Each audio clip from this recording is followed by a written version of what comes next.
Ayan, Alam ano ko ba? rin mo. Ha? Hadlam na lang. Nabila ko na 5 times. Hindi ka naman. Hindi ka naman.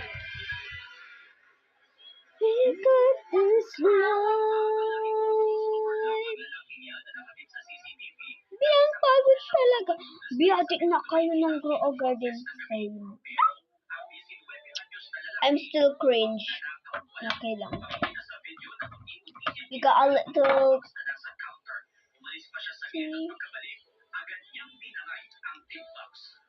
Lost.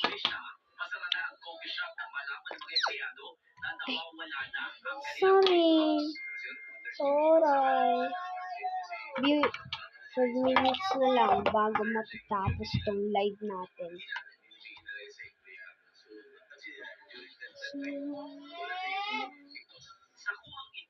Makikita pa ang suspect na dali-daling lumabas ng coffee shop pero hindi na niya bitbit ang tin box.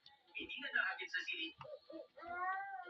Pumasok sa CR ang lalaki, doon niya na umanong kinuha ang laman ng tip box na aabot sa 12,000 pesos at inilagay niya ito sa kanyang bag. Nakita rin sa pag-tracking na sumaywa ng e-track ang suspect. Ayon sa basic police station, tumagal lang na ilang oras ang kanilang follow-up operation at nahuli ang lalaki sa Elcano Street.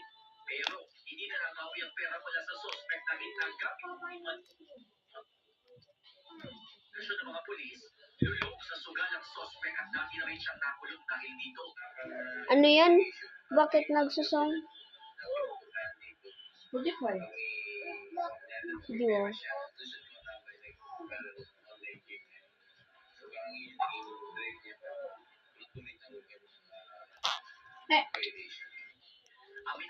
3 minutes na lang, guys.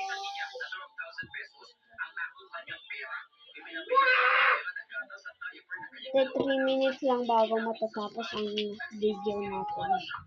Ay! No. Ay, ito yung sayo. Last time nagpakita ako ng squishy ray. Slime naman, right?